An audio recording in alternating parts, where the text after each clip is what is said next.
table 12, right next to the men's bathroom at my son's wedding. That's where Benjamin seated me. His 69-year-old father, the man who raised him, paid for his education, trusted him with everything. While 300 guests celebrated at elegant tables, I sat alone with the smell of industrial cleaner and the sound of flushing toilets. I'm Dr. Sean Shanley, 42 years as a cardiovascular surgeon, and I thought I understood betrayal. Watching families fall apart in hospital waiting rooms, seeing people abandon loved ones when the medical bills got too high. I had no idea betrayal could happen this quietly, this systematically, this close to home. "Excuse me," the man next to me whispered as Benjamin danced with his bride. "Are you Dr. Sean Shanley?" I nodded, not bothering to hide my bitterness about being banished to the bathroom table. "I need to tell you something that's going to change your life," he said, his voice urgent and careful. "Something about your son that you need to know right now." The wedding music played on, laughter echoed from the main tables, and the stranger beside me was about to reveal a truth so devastating it would destroy everything I thought I knew about my family. This story has more twists than a cardiac surgery, and if you've ever wondered whether you can really trust the people closest to you, stay with me. Drop a comment about where you're listening. You might need to sit down for what comes next. Because what that man told me wasn't just shocking, it was criminal. Let me back up and tell you how we got here, because trust isn't something you give lightly when you're my age. I spent 42 years as a cardiovascular surgeon at Presbyterian Medical Center. 12-hour days, emergency calls at 3 in the morning, the weight of people's lives literally in my hands. By 2019, my body was telling me it was time to step back. The tremor in my left hand wasn't getting better, and I'd started making small mistakes. Nothing that hurt anyone, but enough to know I needed to retire with dignity. The trust fund was my safety net, carefully built from decades of earning $180,000 a year. $4.2 million invested conservatively, designed to generate enough income to keep me comfortable without touching the principal. My lawyer, Richard Kellerman, had helped me structure it properly. A revocable living trust with Dalziel Morrison's firm as the independent trustee. The plan was simple. I'd get monthly distributions, the investments would grow steadily, and when I died, Benjamin would inherit whatever was left. A good plan, a fair plan, a plan that should have worked. Except Benjamin had other ideas. It started small, or at least it seemed small. About 6 months after my retirement, Benjamin came to me with concerns about the trust management. "Dad, I've been looking at your quarterly statements," he said, sitting in my kitchen with a concerned expression. "Morrison's firm is charging pretty high fees, and their investment strategy seems overly conservative. You could be earning more." I trusted him. Benjamin had an MBA from Northwestern, worked in financial consulting, seemed to understand these things better than I did. When he suggested we could save money by having him take over as trustee, it made sense. "I can handle everything for you," he assured me. "Transfer the assets to accounts I manage directly. Cut out the middleman fees. You'll probably gain an extra $50,000 a year just in saved costs." The paperwork he brought me looked official. Trustee succession documents, account transfer forms, signatures and notarizations. I signed where he pointed, trusting my son to take care of me the way I'd taken care of him his entire life. That was 3 years ago. For 36 months, Benjamin had been sending me monthly statements showing steady growth. The account balance supposedly hovering around $4.4 million, generating healthy returns, funding my modest retirement lifestyle. When I asked questions, he had answers. When I wanted to see more detail, he'd bring printed reports that looked professional and legitimate. "The market's been good to us, Dad," he'd say.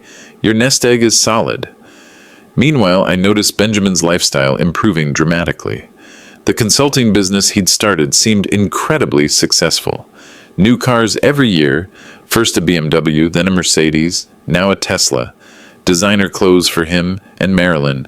Expensive vacations they document on social media. A second house in the mountains they called their investment property. I was proud of him, My son, the successful businessman, finally finding his footing in the world. Except now, sitting next to Dalziel Morrison, while my son danced with his new wife, I was learning the truth. The original trust was never transferred, Dalziel explained, keeping his voice low. I've been the official trustee this entire time. The documents your son showed you were forgeries. My hands were shaking as I opened the folder he'd given me. Inside were photocopies of the real trust documents, bearing my signature and dated 2019. Below that, account statements from First National Bank showing the real balance, $2.6 million. Where's the other $1.6 million? I asked, though part of me already knew. Unauthorized withdrawals over the past 18 months, Dalziel said grimly. The account has been systematically drained. Large transfers every few months, usually 50 to 100,000 at a time. I stared at the bank statements, seeing my life savings evaporate in black and white. Account number 4482999916. The same number I'd memorized years ago, showing a balance that was 38% lower than what Benjamin had been telling me. How is this possible? I whispered. How did he access the money if you're the trustee? Forged authorization letters, Dalziel said. Very sophisticated ones. He's been sending fraudulent withdrawal requests on letterhead that looks like it came from my office. The bank processed them because the account information was correct and the documents appeared legitimate. The band finished their song and started another. Benjamin spun Marilyn under the lights, both of them radiant with happiness. Happiness bought with stolen money. I've been trying to contact you for months, Dalziel continued. Phone calls that apparently never reached you, certified letters that were somehow intercepted. Your son has been very thorough about controlling communication, and I thought about all the times Benjamin had helped by collecting my mail, answering my phone when I was in the garden, handling the business calls so I wouldn't be bothered in retirement. Dr. Shanley, Dalziel said gently, I need you to understand something. This isn't just financial mismanagement or poor judgment. This is felony fraud, and it's been going on for years. The realization hit me like a physical blow. Benjamin had never seen me as his father to protect and care for. He'd seen me as a mark to exploit. The next morning, I sat in Dalziel's office downtown, staring at evidence that painted a picture I didn't want to believe. Coffee? Dalziel offered, but I shook my head. My stomach hadn't been right since the wedding revelation 12 hours ago. Let's see all of it, I said. Everything. Dalziel spread the documents across his conference table like a prosecutor laying out evidence for a jury.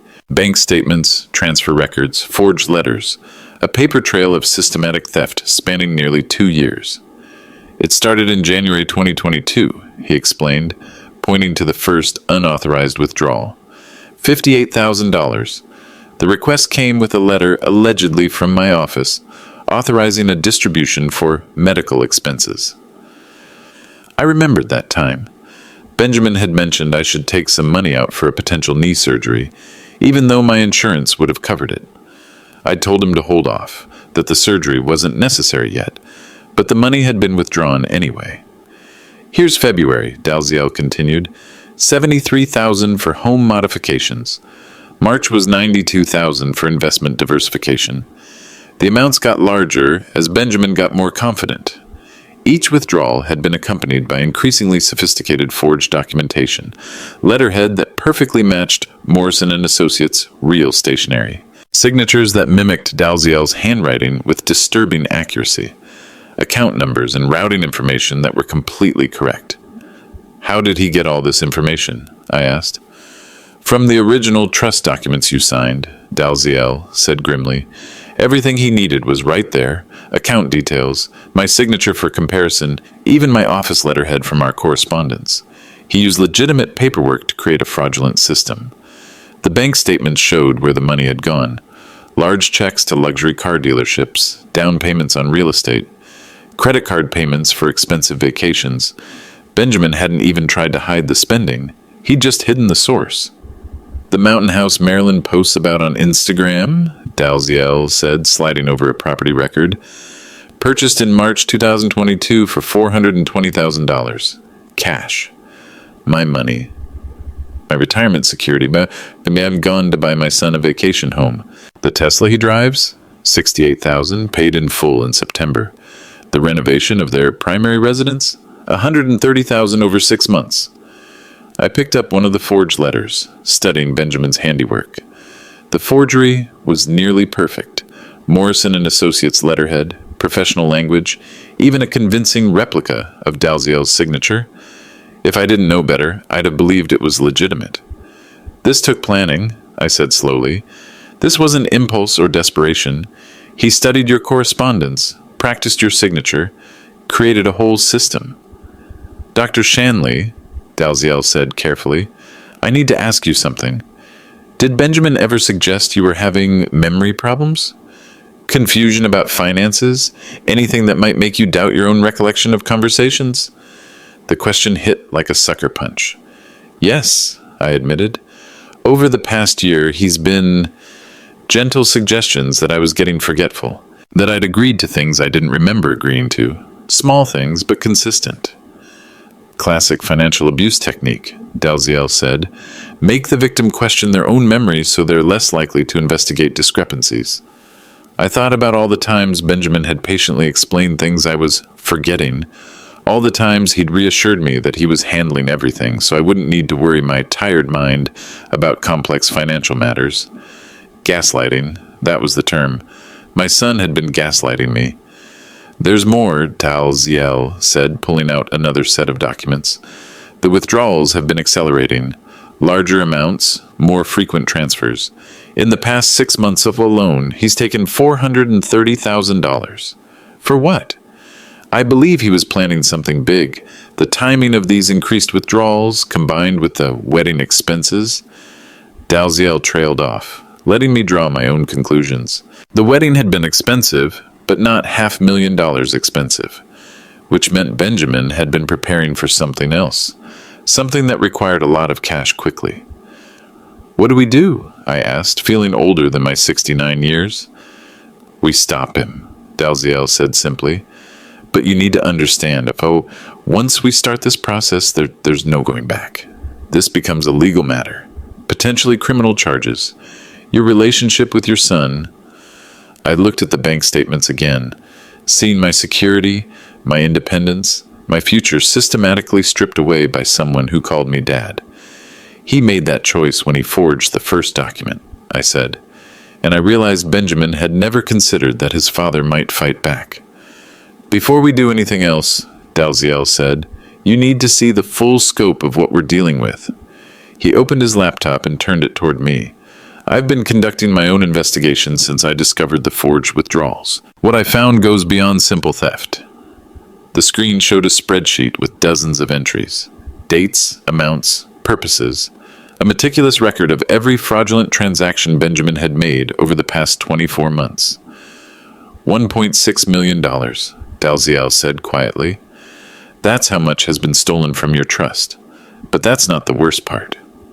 He clicked to another tab showing property records, vehicle registrations, and business filings. Your son didn't just steal money, Dr. Shanley. He used that money to build an entire fake life. 2 houses, 4 vehicles, a boat, and a business that exists primarily on paper. Everything financed with your retirement savings. I stared at the screen, seeing my life's work converted into Benjamin's luxury lifestyle. The mountain house wasn't just an investment property. It was a 4-bedroom retreat worth over $500,000. The boat was a 32-foot cabin cruiser docked at Lake Monroe. The business, Shanley Financial Consultants, had an expensive office lease and no discernible revenue stream. How long have you known? I asked. I discovered the first forged withdrawal in September, Dalziel admitted, but I needed to be certain before I approached you. Financial elder abuse cases require overwhelming evidence to prosecute successfully. September. He'd known for 3 months while I continued receiving fake statements showing healthy account growth.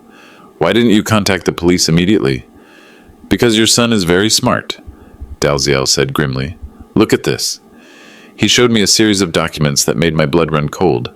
Medical evaluations, psychological assessments, and legal papers that painted a picture of an elderly man with declining cognitive function. Benjamin has been building a case that you're mentally incompetent, Dalziel explained. If confronted with the theft, his defense would be that you authorized everything but don't remember due to dementia or Alzheimer's. The medical evaluations were from Dr. Patricia Hendricks, a neurologist I'd never heard of. According to these reports, I'd been undergoing treatment for progressive cognitive decline for the past 18 months. I've never seen this doctor in my life, I said. I know the evaluations are fabricated, but they're sophisticated fabrications. Professional letterhead, detailed medical terminology, convincing documentation of appointments you never attended for conditions you don't have. Benjamin hadn't just stolen my money. He'd been systematically destroying my reputation and mental competency in preparation for the day I discovered his crimes. There's more, Dalziel continued, pulling up another file. Insurance policies, updated wills, power of attorney documents. Your son has been very busy creating legal justification for his control over your finances. The power of attorney document was particularly damning. Signed allegedly by me just 6 months ago, it gave Benjamin broad authority over my financial affairs due to my documented cognitive decline. The signature looked exactly like mine. How is he this good at forgery? I asked. Practice, Dalziel said darkly, and I don't think you're his only victim. He showed me a business registration for Senior Financial Services, a company Benjamin had incorporated 8 months ago. The business description was vague, financial consulting and assistance for elderly clients, but the implications were clear. I found at least 3 other elderly clients who've had similar experiences with your son's consulting services, Dalziel said. Large withdrawals from their accounts, forged documentation, and suggestions of cognitive decline when they questioned the transactions. My son wasn't just a thief. He was a professional predator who specialized in exploiting elderly people, and I'd been his primary victim. What do we do now? I asked, though I was beginning to understand that my options were limited, and all of them involved destroying my relationship with Benjamin permanently. We file criminal charges, Dalziel said, but first, we need to stop him from taking any more money. I can get an emergency court order to freeze all accounts connected to the trust, but that means Benjamin will know we've discovered his scheme. I thought about the wedding reception, Benjamin's confident smile as he danced with Marilyn, the casual way he'd mentioned their upcoming European honeymoon, a honeymoon that would be funded with money stolen from his father's retirement. How quickly can you freeze the accounts? I asked. I can file the emergency motion this afternoon. If the judge agrees, and with this evidence he will, the freeze order could be in effect by tomorrow morning. Tomorrow was Monday. Benjamin and Marilyn were flying to Paris on Wednesday for their 3-week European honeymoon, a trip that would cost at least $30,000, all of it coming from my depleted trust fund. Do it, I said. Dr. Shanley, you need to understand what this means, Dalziel said carefully. Once we file these charges, once the accounts are frozen, Benjamin will know that you know everything. He'll likely become desperate, possibly dangerous. Men who steal this much money don't give up easily. I looked at the evidence spread across the table, forged documents, fake medical reports, stolen money converted into luxury assets. My son had spent years planning and executing a scheme to rob me of everything I'd worked for. He already destroyed our relationship when he forged the first document, I said. I'm just making it official. But I had no idea how far Benjamin was willing to go to protect his stolen empire. The emergency court hearing took place Monday morning at 9:15 a.m. sharp. Judge Patricia Morrison, no relation to Dalziel, reviewed the evidence with the careful attention of someone who'd seen too many financial elder abuse cases. Mr. Morrison, she said, addressing Dalziel, this documentation appears to show systematic fraud over a period of 24 months. Is that your assessment? Yes, Your Honor. Dr. Shanley's son has made unauthorized withdrawals totaling $1.6 million using forged trustee authorizations. We have handwriting analysis confirming the signatures are fraudulent and bank records showing the money was used for personal luxury purchases. I sat in the gallery, watching justice move with surprising efficiency. The judge asked pointed questions, reviewed the bank statements, examined the forged documents with a magnifying glass. "Dr. Shanley," she said, turning to me, "do you have any doubt that these withdrawals were unauthorized?" "None whatsoever, Your Honor.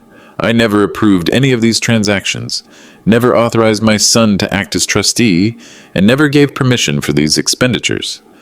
"And you're requesting an immediate freeze on all accounts connected to trust account 44829916? "We are, Your Honor," Dalziel replied. "Dr. Shanley's son is scheduled to leave the country Wednesday for an extended European vacation. We believe he intends to make additional large withdrawals to fund this trip." The judge's expression hardened. "Flight risk?" "Potentially, Your Honor. The defendant has already demonstrated sophisticated planning and execution of this fraud scheme. International travel with access to remaining trust funds presents obvious concerns." Judge Morrison signed the freeze order at 9:47 a.m. Within an hour, every account connected to my trust fund was locked down. Benjamin couldn't withdraw so much as $1 without court approval. "What happens now?" I asked as we left the courthouse. "Now we wait," Dalziel said. "Benjamin will discover the freeze as soon as he tries to access any of the accounts. That's when things get interesting." We didn't have to wait long. My phone rang at 1:23 p.m. while I was eating lunch in my kitchen. Benjamin's name appeared on the caller ID, and something in my stomach clenched. "Dad?" His voice sounded strained, confused. "I'm having some trouble with the bank accounts. There seems to be some kind of hold on the trust fund." "What kind of trouble?" I asked, keeping my voice neutral. "They're saying there's a court order freezing all transactions. Something about unauthorized access. Dad, I don't understand what's happening. Did you file some kind of complaint?" The gaslighting attempt was immediate and obvious. Benjamin was trying to make me doubt my own actions, suggest that I'd done something confused or mistaken. "I filed a complaint about theft," I said clearly. $1.6 million stolen from my trust over the past 2 years.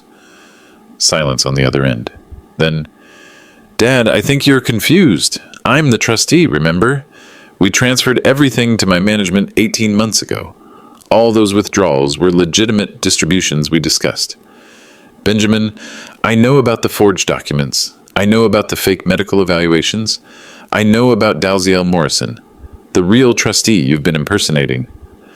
Another silence, longer this time.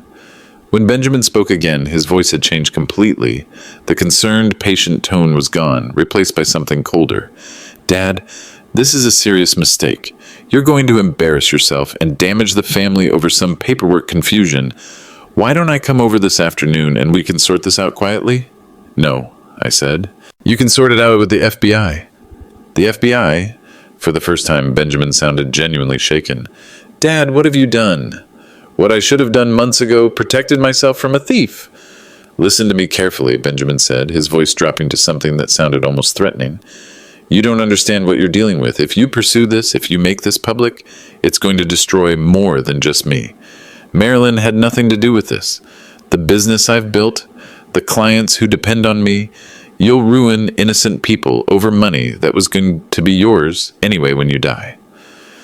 The manipulation was breathtaking. Even caught red-handed, Benjamin was trying to make me feel guilty for stopping him from robbing me. "The money is mine now," I said, "and it's not yours to steal, no matter what inheritance you think you're entitled to."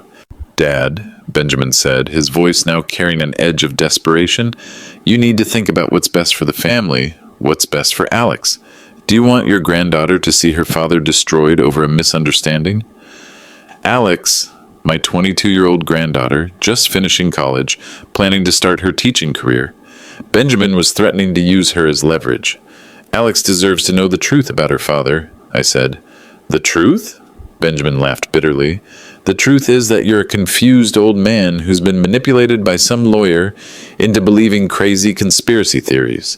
The truth is that I've been protecting your money, growing your investments, making sure you're taken care of in your declining years."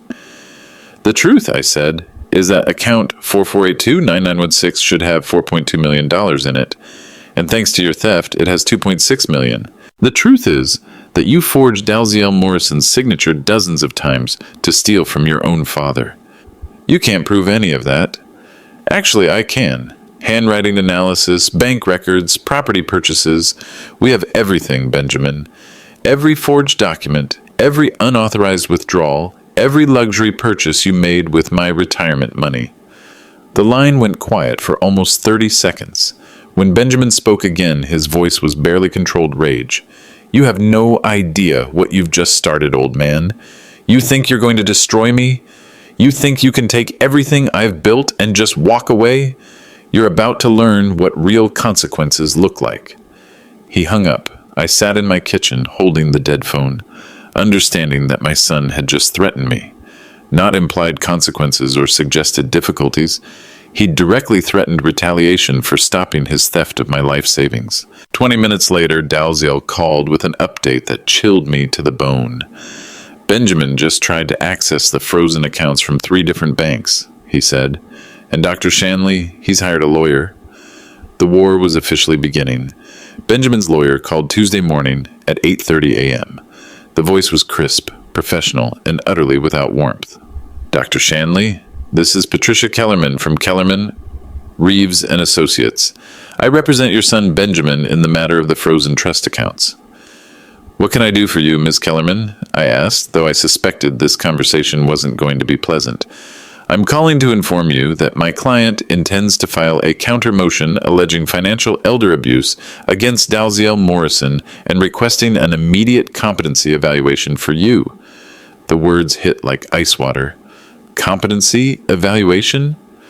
Dr. Shanley, we have documented evidence of your declining cognitive function over the past 18 months. Multiple medical evaluations, witnessed instances of confusion about financial matters, and a pattern of erratic decision-making that culminated in yesterday's unfortunate court filing. The fake medical reports. Benjamin was actually going to use them. Those evaluations are fabrications, I said. I understand this may be difficult to accept, Ms. Kellerman continued, in the patronizing tone of someone speaking to a confused child. But cognitive decline often manifests as paranoid delusions about family members. What you're experiencing, believing your son has stolen from you, trusting unknown lawyers over family, these are textbook symptoms of progressive dementia. The sophistication of the attack was breathtaking. Benjamin hadn't just stolen my money, he'd built a complete alternative narrative where I was the confused victim, and he was the devoted son trying to protect me from unscrupulous lawyers. Ms. Kellerman, I said, I'm a retired cardiovascular surgeon. I spent 42 years making life and death decisions under pressure. I'm not suffering from dementia, and I'm not confused about my son stealing $1.6 million from my trust fund. Of course you believe that, Dr. Shanley. That's exactly what makes the situation so tragic. But the medical evidence speaks for itself. My client has documentation showing your progressive cognitive decline, including recent incidents where you've forgotten conversations, misplaced important documents, and made financial decisions you later couldn't remember. Every lie was perfectly crafted to sound plausible. Benjamin had been setting up this defense for months, creating a paper trail of fictional cognitive problems to use if his theft was ever discovered. What do you want? I asked. My client is willing to resolve this matter quietly and compassionately. Drop the criminal complaint, unfreeze the accounts, and allow Benjamin to resume his role as your financial guardian. In return, he'll ensure you receive appropriate medical care for your condition and continue managing your affairs in your best interest. And if I refuse, then we'll be forced to pursue the competency evaluation and seek emergency guardianship to protect you from further financial exploitation by Mr. Morrison and his associates. The threat was clear. Submit to Benjamin's theft and control, or be declared mentally incompetent and lose all autonomy anyway. I'll consider your proposal, I said, knowing I had no intention of accepting it, but needing time to strategize. Thank you, Dr. Shanley, but please understand, time is limited.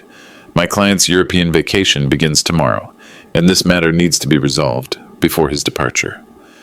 After she hung up, I called Dalziel immediately. They're trying to have me declared incompetent, I told him. I expected that, Dalziel said grimly. It's the standard defense in financial elder abuse cases. Make the victim look confused and the perpetrator look like a concerned caregiver. Can they actually do it? Have me evaluated? They can request it, but the court will look at all the evidence. The fact that you initiated this complaint, that you're coherent and articulate, that you have legitimate documentation of fraud, all of that works in your favor. But what if the judge believes the medical reports? Then we present our own medical evidence. I've already arranged for you to see Dr. Michael Crawford, a geriatric psychiatrist who specializes in competency evaluations. He can conduct a thorough assessment that will contradict Benjamin's fabricated reports. Relief flooded through me. When? This afternoon at 2 p.m. But Dr. Shanley, there's something else you need to know. Benjamin's lawyer isn't just threatening a competency evaluation. She's also filing a motion to have you arrested for filing false police reports. What? She's claiming that your theft allegations are knowingly false, that you're aware Benjamin is the legitimate trustee, but are lying to law enforcement due to either malice or cognitive impairment. The legal assault was coming from all directions. Benjamin wasn't just defending himself, he was trying to destroy my credibility completely. There's more, Dalziel continued. I've been monitoring the frozen accounts, and Benjamin tried to access them again this morning. When that failed, he called the bank, claiming he needed emergency access for medical expenses related to your care. My care? He told them you'd been hospitalized for a psychiatric emergency, and he needed immediate access to fund your treatment. The bank refused because of the court order, but Benjamin is getting increasingly desperate. Mamo, I thought about the European vacation scheduled to begin tomorrow. The expensive lifestyle Benjamin had built on stolen money, the fake life that was about to collapse around him. He's not going to give up quietly, is he? No, Dalziel said. Men who steal this much money rarely surrender without a fight. And Benjamin has demonstrated he's willing to lie, forge documents, and manipulate the legal system. I'm concerned about what he might try next. That afternoon, Dr. Crawford's examination took 2 hours. Memory tests, cognitive assessments, psychological evaluations, a thorough debunking of Benjamin's claims about my mental state. Dr. Shanley, Dr. Crawford said as we finished, your cognitive function is entirely normal for a man your age. Slightly above average, actually. There's no evidence of dementia, Alzheimer's, or any other condition that would impair your judgment about financial matters. Will you testify to that in court? Absolutely. And I'll be very interested to review those alleged medical evaluations your son's lawyer mentioned. If they're as fabricated as you suggest, creating false medical records is a serious crime in itself. I left Dr. Crawford's office feeling vindicated, but worried. Benjamin's legal assault had failed, but that didn't mean he was finished. Men who build their entire lives on stolen money don't surrender when faced with the truth. They escalate. Wednesday morning brought the call I'd been dreading. Benjamin's voice was different now, not the concerned son or the desperate thief, but something colder and more calculated. Dad, we need to meet. Today, before this gets any worse for both of us. I don't think that's a good idea, Benjamin. Listen to me carefully, he said, his tone carrying an edge that made my skin crawl. You've made your point. You've frozen the accounts, hired your lawyer, proved you're not confused. Congratulations. But now it's time to be practical about what happens next. What happens next is you face the consequences of stealing from me. Dad, Benjamin said, his voice dropping to something almost conversational. Do you really want to destroy your entire family over money? Do you want Alex to watch her father go to prison? Do you want Marilyn to lose everything because of your pride? The manipulation was subtle but unmistakable. Benjamin was painting himself as the victim and me as the vindictive aggressor who would hurt innocent family members out of stubbornness. You destroyed the family when you started forging documents and stealing my retirement money. I managed your money. I grew your investments. I made sure you were taken care of while building a future for the next generation. If that's theft, then every family financial advisor in America is a criminal. Every family financial advisor doesn't forge trustee signatures and create fake medical reports. Benjamin's laugh was bitter. Those medical reports weren't fake, Dad. Dr. Hendricks is a real doctor, and she's genuinely concerned about your mental state. The paranoid delusions, the conspiracy theories about your own son, these are serious symptoms. I've never met Dr. Hendricks in my life, because you forgot the appointments, because you're sicker than you want to admit. The gaslighting attempt was relentless. Even now, Benjamin was still trying to make me doubt my own memory and perception of reality. Benjamin, stop. Just stop. I know what you did. I have proof of what you did, and the court has already ruled in my favor. The court ruled on a temporary freeze based on incomplete information. When the full picture comes out, your medical history, your increasing confusion, your financial dependence on family, that ruling will be reversed. No, it won't. Dad, Benjamin said, his voice suddenly deadly serious, you need to understand something. I've spent 3 years building a life, a business, a reputation in this community. I have clients who trust me, employees who depend on me, a wife who believes in me. I'm not going to let you destroy all of that because you're confused about some paperwork. I'm not confused about anything. Then you're vindictive, which is worse, a sick old man who doesn't understand what he's doing, or a bitter father who's willing to ruin his son's life over money. The threat was becoming clearer. Benjamin was building a narrative where either I was mentally incompetent or I was maliciously attacking my own family. Either way, he positioned himself as the victim. I'm protecting myself from a thief, I said. You're about to learn what real theft looks like, Benjamin replied, his voice now openly hostile. I've been gentle with you, Dad. I've tried to handle this quietly, keep it in the family, preserve everyone's dignity. But if you want to make this a war, I'm prepared to fight. What's that supposed to mean?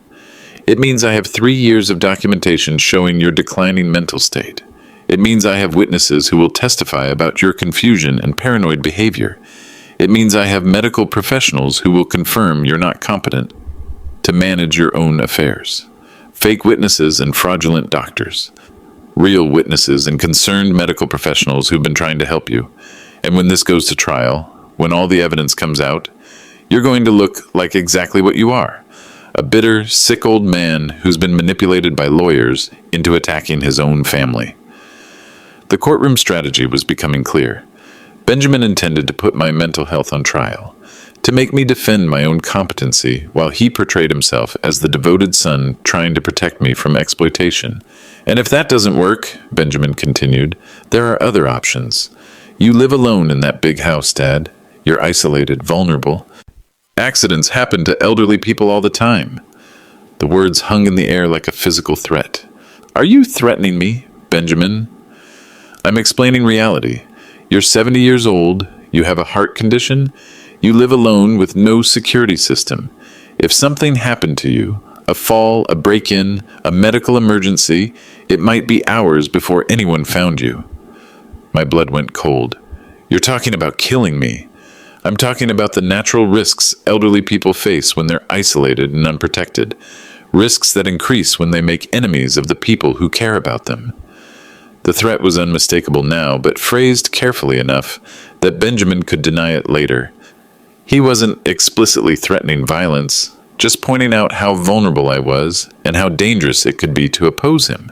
Benjamin, I said, my voice steadier than I felt, are you actually threatening your own father's life over stolen money? I'm trying to protect my family from a disturbed old man who's been manipulated into making false accusations. But Dad, you need to understand, I've built a life here. I have a reputation, a business, people who depend on me. I'm not going to let anyone destroy that. Not even you. Especially not me, you mean? You're my father and I love you, Benjamin said, his tone suddenly shifting back to false warmth. That's why I'm giving you one last chance to resolve this quietly. Drop the charges, unfreeze the accounts, and let me take care of you the way I always have. Continue this vendetta, and you'll discover that sick old men can face all sorts of unfortunate accidents. He hung up. I sat in my kitchen holding the dead phone, understanding that my son had just threatened to have me killed, rather than face the consequences of his theft. The boy I'd raised, the man I'd trusted with my life savings, was willing to commit murder to protect his stolen empire.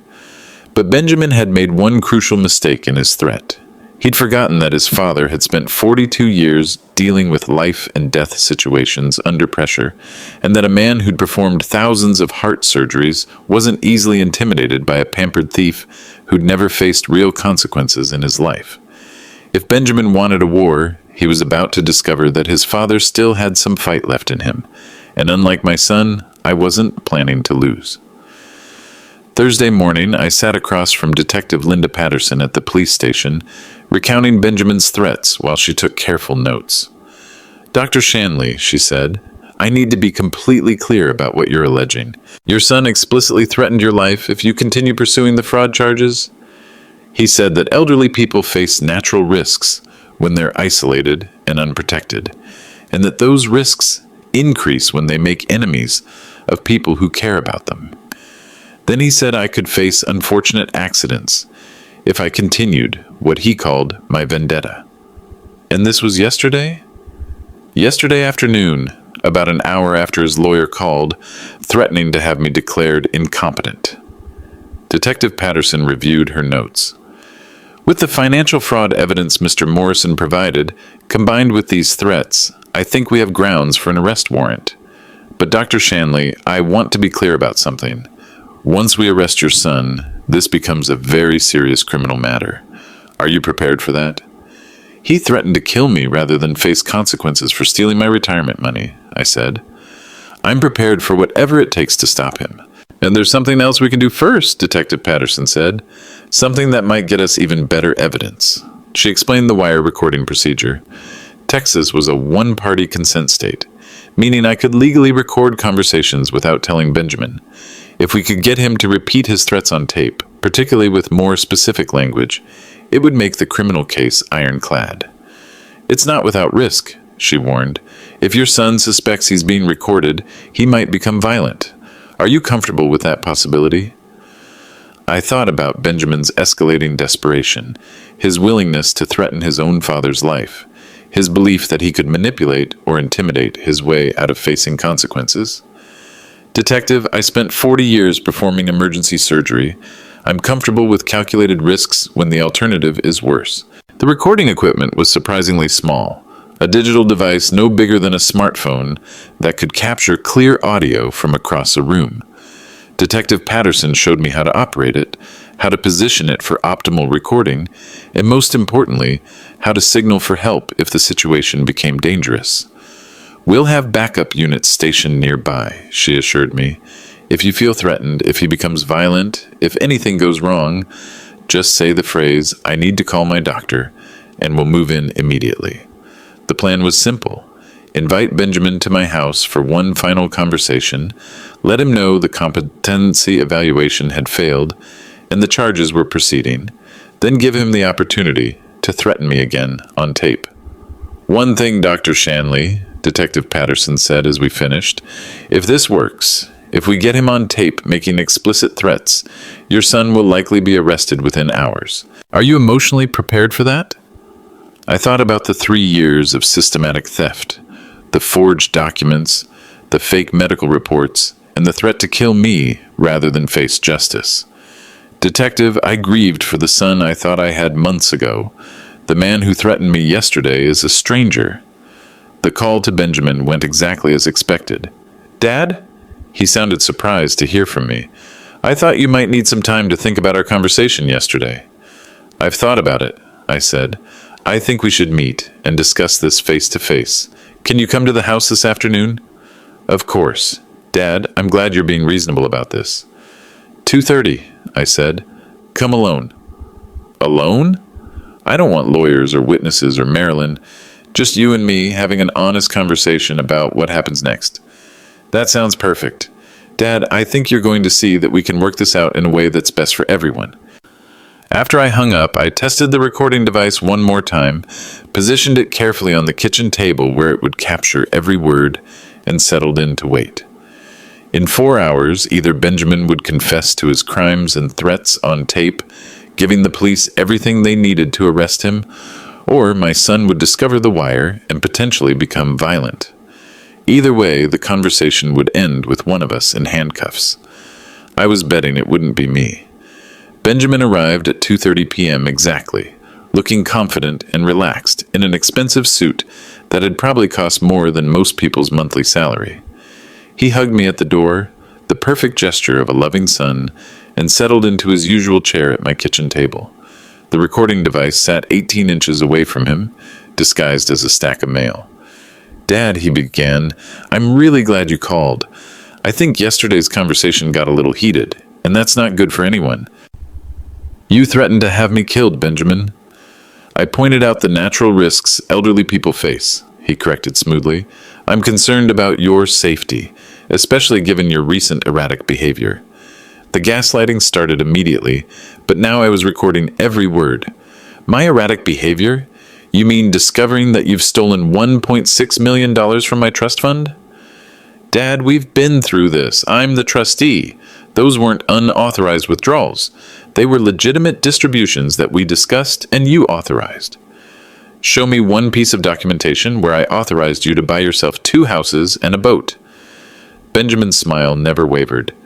"Dad, your memory of those conversations isn't reliable. Dr. Hendricks has documented your progressive cognitive decline. The confusion, the paranoid suspicions about family members, these are symptoms of your condition." "I've never met Dr. Hendricks." "You've forgotten meeting her, just like you've forgotten authorizing the withdrawals, forgotten our conversations about trust management, forgotten that you asked me to take over your financial affairs." The lies came smoothly, confidently, delivered with the concerned tone of a patient son dealing with a confused parent. If I didn't know better, I might have believed him myself. "Benjamin," I said carefully, "the police have examined the documents you claim I signed. They're forgeries." For the first time, Benjamin's expression flickered slightly. "The police are relying on handwriting analysis from lawyers who want to steal your money. Of course they'd claim the documents are fake. Dalziel Morrison is the real trustee. You've been impersonating him for 3 years.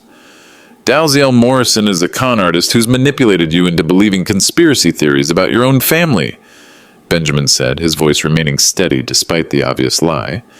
"Dad, think about this logically. Why would I steal from you? Everything you have is going to be mine anyway when you die." There it was, the entitled assumption that had driven everything. Benjamin believed he deserved my money, that taking it early was just claiming his inevitable inheritance. "When I die naturally?" I asked. "Or when you arrange one of those accidents you mentioned yesterday?" Benjamin's eyes went cold. "I never threatened you, Dad. I expressed concern about the risks elderly people face when they're isolated and have no family support. Quote, you're 70 years old, you have a heart condition, you live alone with no security system. If something happened to you, a fall, a break-in, a medical emergency, it might be hours before anyone found you. That's a factual assessment of your vulnerability. Quote, you need to understand. I've built a life here. I'm not going to let anyone destroy that. Not even you." "No." Benjamin leaned back in his chair, studying me with something that looked like calculation. "You're recording this conversation, aren't you?" My heart jumped, but I kept my voice steady. "Why would you think that?" "Because you're trying to get me to repeat yesterday's conversation word for word. Because you're asking leading questions instead of actually listening.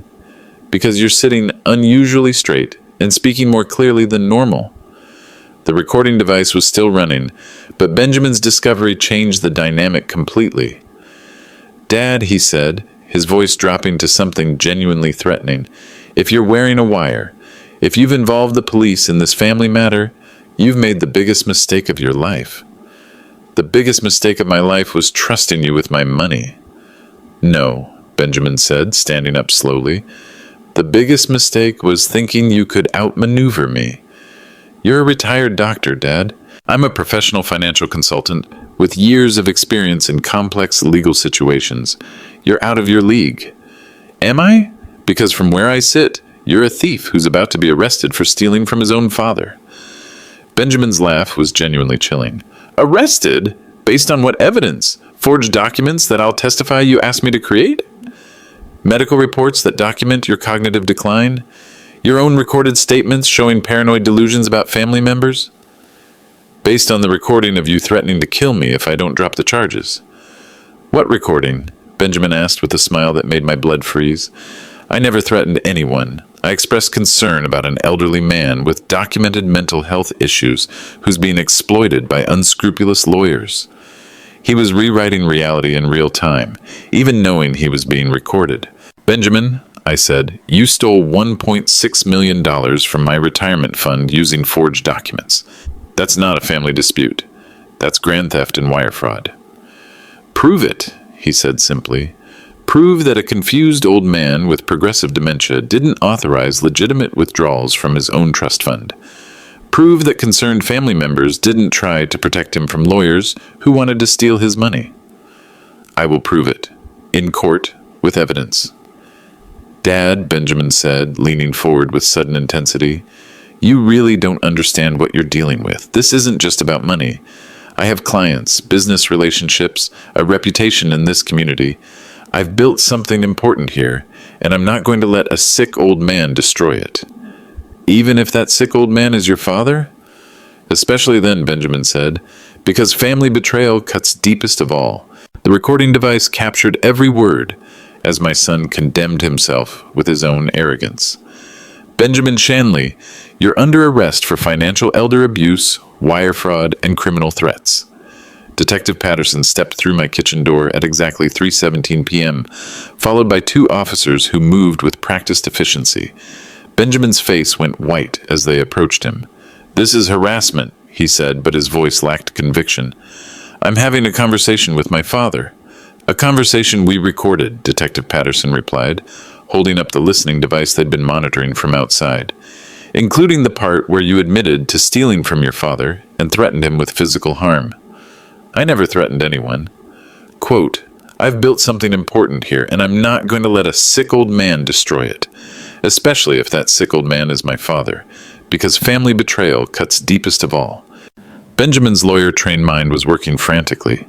That's not a threat. It's a statement of fact about family relationships. Combined with yesterday's recorded phone call about unfortunate accidents and elderly people being vulnerable and unprotected, it establishes a pattern of intimidation. As they read Benjamin his rights, his composure finally cracked. Dad, you don't understand what you've done. This isn't just about me. This is going to destroy Marilyn, hurt Alex, ruin everyone you claim to care about.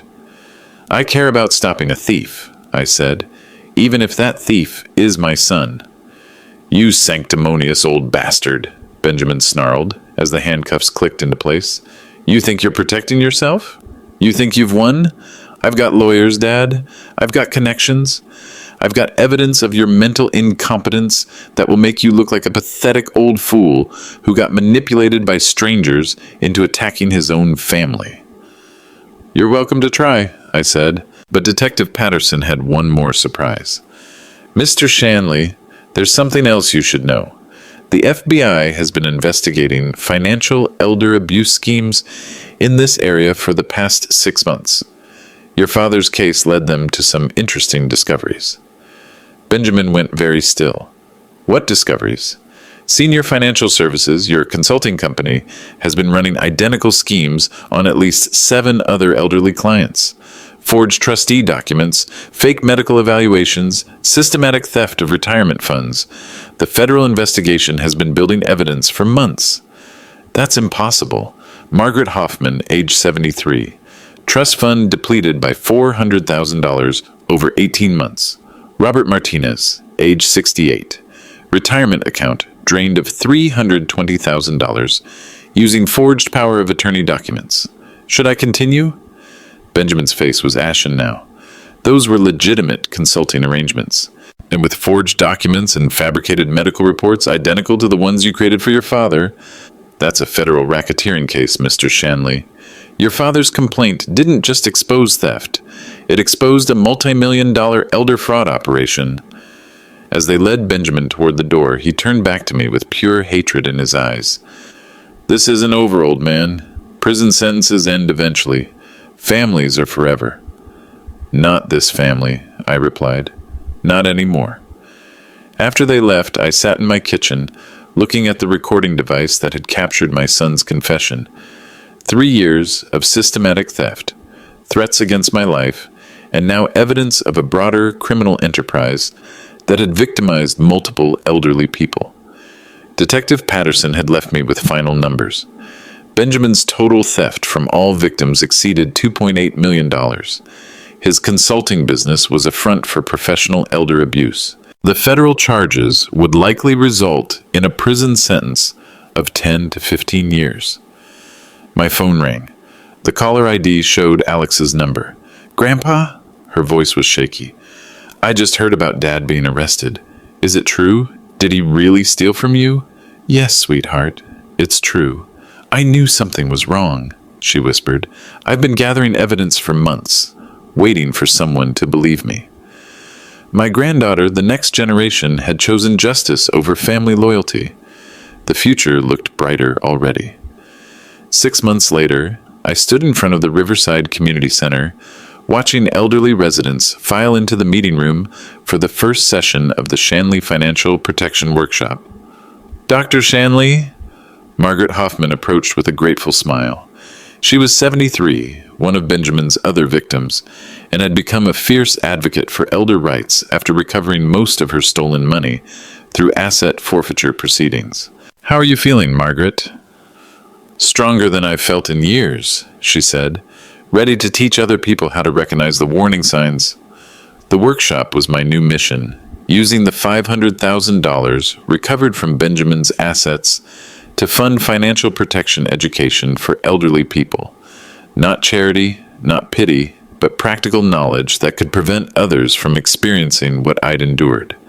Benjamin was serving 12 years in federal prison for elder fraud, wire fraud, and racketeering. The judge had been particularly harsh about the scope of his crimes and his targeting of vulnerable victims. Marilyn had divorced him and moved back to her home state with a new appreciation for financial independence. But the real victory was sitting in the front row. Alex had testified against her father in court, providing crucial evidence about his methods and helping prosecutors understand how the fraud scheme operated. She was now working with the FBI's Financial Crimes Unit, using her teaching degree to develop educational materials for elder fraud prevention. "Grandpa," she said, joining Margaret and me, "are you ready for this?" "As ready as I'll ever be to discuss having my own son try to rob me blind," I said, managing a dry smile. The room filled with 37 people, all over 60, all determined to protect themselves and their families from financial predators. Some were previous victims, others were concerned children and grandchildren. A few were financial professionals who wanted better tools to protect their clients. I thought about Benjamin, probably sitting in a federal prison cell, still believing he'd been entitled to steal from his own father. Some people never learn that trust is earned, not inherited. "Good evening," I began, addressing the group. "My name is Sean Shanley, and 3 years ago, my son stole $1.6 million from my retirement fund using forged documents and fake medical reports. Tonight, I'm going to teach you how to make sure that never happens to you." The applause was strong and sustained. These people understood that knowledge was power, that vigilance was the price of security, and that sometimes the most important thing you can do is refuse to be a victim. In chess, sometimes a pawn can indeed become a queen, but first, you have to survive the game.